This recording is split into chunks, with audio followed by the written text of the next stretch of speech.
आज तो मिल जाने दो सेना नायकों। इस नगर को गणिकाओं और नगर वधुओं से भर दूंगा। क्या बात है रूपमती, आज मात्र मदिरा से ही मन मतवाला करोगी या फिर मधुमतियों के यौवन का रस भी पिलाओगी?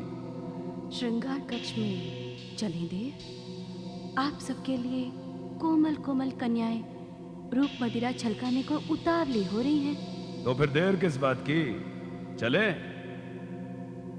चलिए।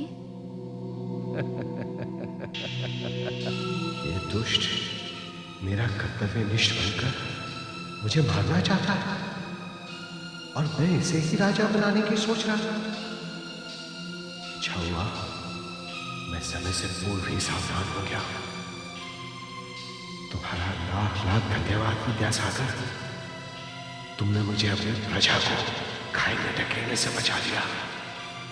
इस चरित्रहीन को राजपाट सौंपकर मैं अपनी प्रजा के प्रति कितना बड़ा अनर्थ कर डालता, कितना बड़ा अनर्थ कर डालता। साथियों, मदिरा जी भर कर पियो। आप लोगों को शुभ समाचार सुनाने की घड़ी आ गई है, जिसकी प्रतीक्षा में आप लोग नेत्र बिछाए बैठे हैं। वह शुभ समाचार सुनाने का कष्ट करे सेनापति जी। समाचार सुनना चाहते हो तो सुनो। समाचार वो है जिसे सुनते ही आप लोगों के पांव तले से धरती ही निकल जाएगी।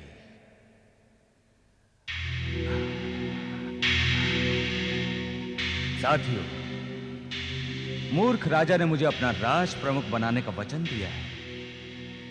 वो नहीं जानता बरसों से अपने झूठे मधुर वचनों के जाल में मैंने उसे ऐसे फंसाए रखा है जिसकी वो स्वप्न में भी कल्पना नहीं कर सकता। ओ मूर्ख, मानसिक आघात से पीड़ित मृत्यु के द्वार पर खड़ा तो है ही, कुछ ही दिनों में काल के मुख में समा जाएगा और फिर आप स्वतंत्र राजा बन जाएंगे।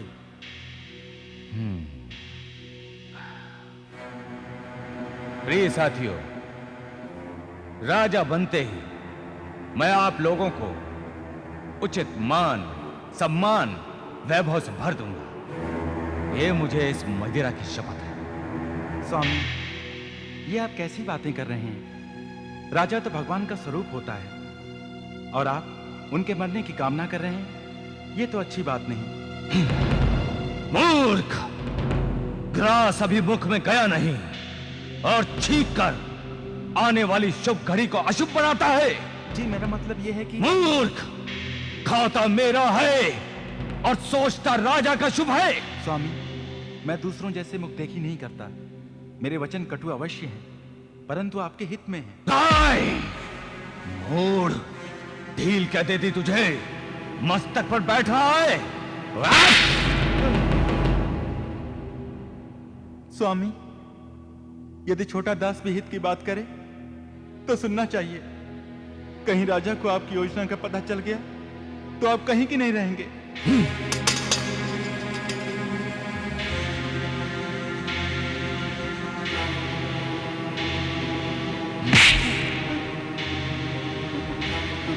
मूर्ख, अपने स्वामी के सामने मुंह खोलने का साहस कैसे किया तूने?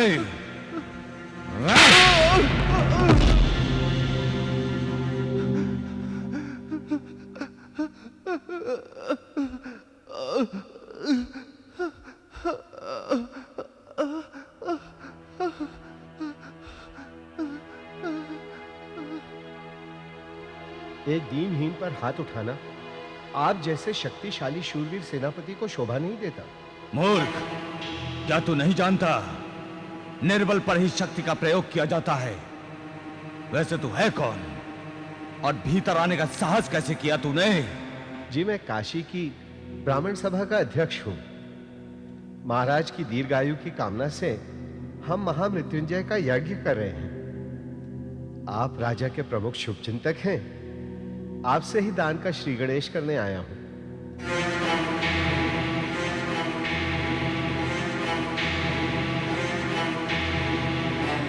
भिखारी ब्राह्मण दान मुझसे लेने आया है और शिक्षा भी मुझे ही देता है। चल निकल यहां से। क्षमा करें देव, आप राजा बनने वाले हैं, सेना के प्रमुख हैं। प्रजा रक्षा की कामना लेकर आपकी ओर आशा की दृष्टि से देखती है, और आप ऐसा अत्याचार करें, यह मुझ ब्राह्मण से देखा नहीं गया। अरे ओ प्रजा के शुभ चिंतक, और अधिक शिक्षा दी तो तेरे सारे ज्ञान को तेरी चिता की अग्नि में जलाकर फूंक दूंगा। हाँ? अरे दुष्ट, यदि तेरे हाथ में शासन आ गया तो असहाय प्रजा पर तेरे अत्याचारों का कोई अंत नहीं होगा।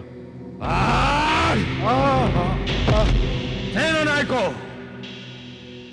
जी महाराज। इसे ले जाकर नगर के बाहर फेंको। पुनः यह हमारे राज्य की सीमा में दिखाई नहीं देना चाहिए। जो आज्ञा महाराज। चल। अरे दुष्टों, क्या कर रहे हो? छोड़ो मुझे, छोड़ो मुझे।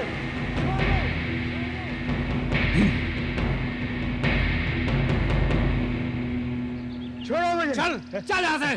चल निकल। कभी क्षमा नहीं करूंगा। निकल यहाँ से। बूढ़े खूसट, अगर आज के बाद इस नगर में दिखाई दिया तो आजीवन कारावास में डाल देंगे। चल चल। देखता क्या है, चल भाग। अगर फिर नगर में प्रवेश किया तो सिर धड़ से अलग कर दूंगा। चल।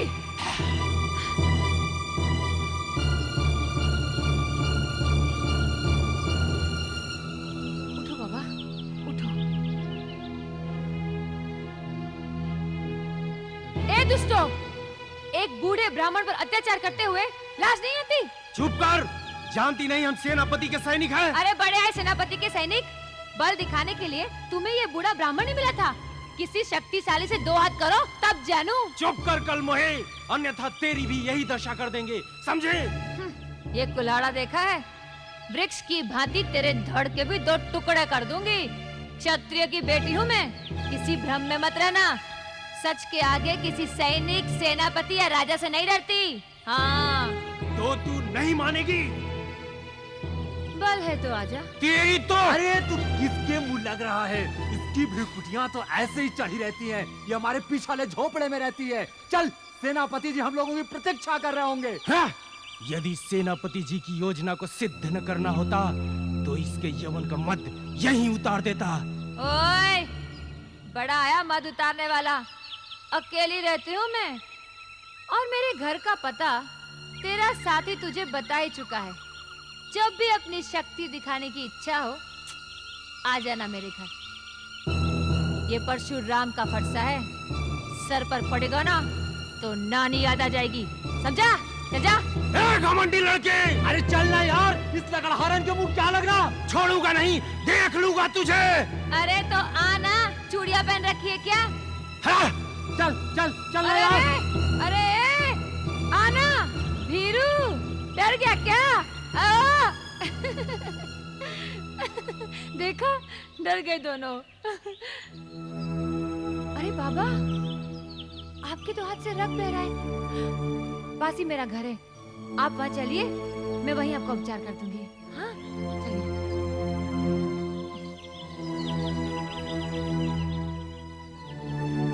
आइए बाबा, ये है हमारा विशाल भवन। आइए, आप यहाँ बैठिए, हम आपके लिए औषधि लेकर आते हैं।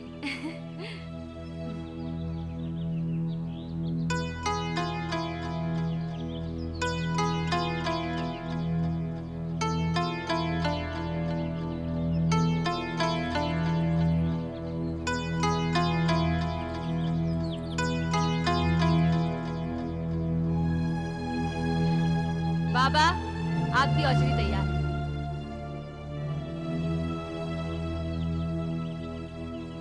बाबा, लगता है आप इस नगर के नहीं हो, तभी उन भेड़ियों के खो में चले गए। आप कहाँ के हो बाबा? काशी का हूं बेटी। राजा व्याधिग्रस्त हो गए ना, इसलिए उनकी दीर्घायु के लिए यज्ञ का दान लेने गया था। दान लेने गए थे? वो देंगे दान? अरे बाबा, कहीं आपकी गांठ का तो नहीं छीन लिया? सारे के सारे राक्षस है, राक्षस। हाँ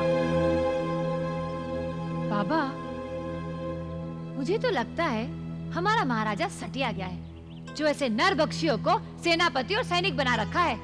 अब तुम ही कहो बाबा, ऐसा अंधा गूंगा बहरा राजा किस काम का? क्या वो आंखों पर पट्टी बांधे हुए कुंभकर्ण की भांति सोता रहता है? तुम ही कहो बाबा, मैं सच कहती हूँ कि नहीं? बोलो बोलो। हाँ हाँ बेटी, तुम ठीक कहती हो। ठीक ही नहीं, पूर्ण सत्य कह रही हूँ बाबा। राजा को तो चारों को राज्य पर दृष्टि जमाकर चौकन्ना रहना चाहिए। रहना चाहिए कि नहीं बाबा? हाँ हाँ बेटी, रहना चाहिए। सच कहती हूँ बाबा, एक दिन के लिए मुझे राज्य मिल जाए ना, तो ये सारे के सारे प्रजा के रक्त पीने वालों को अपनी इस कुल्हाड़ी से काट काट कर बन के कौवों को खिला दूं। हाँ।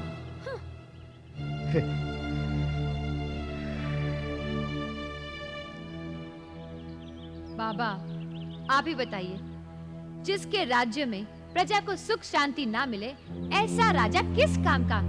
अरे ऐसे राजा को तो देश निकाला कर देना चाहिए। आप ही कहिए, मैंने सच कहा कि नहीं? बिल्कुल सत्य कह रही हो बेटी। अच्छा बेटी, मानो कि राजा को देश निकाला हो गया और तुम्हें राज्य मिल गया, तब?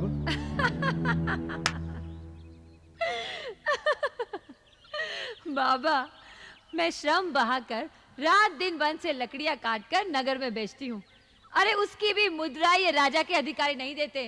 रात दिन सर फोड़ती हूँ ना, तब जाकर कहीं देते हैं, और ये राजा मुझे राज्य देगा। हाँ।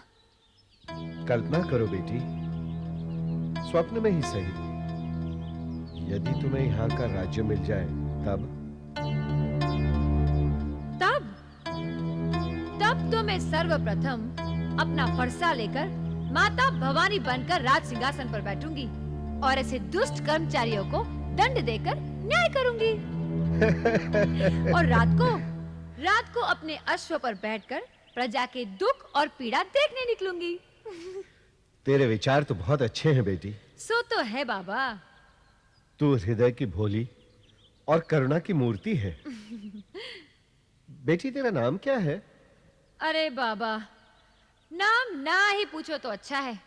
माता पिता ने नाम रखा था राजलक्ष्मी, और वे ऊंचा मुंह कर मुझे यहाँ अनाथ छोड़कर परम धाम सिधार गए, और इधर न राज है न Lakshmi.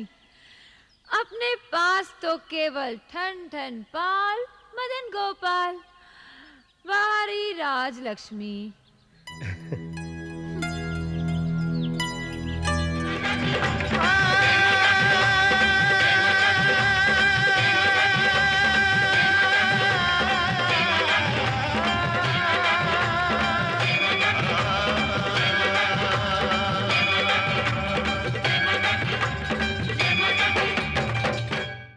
Cinevista is now on YouTube.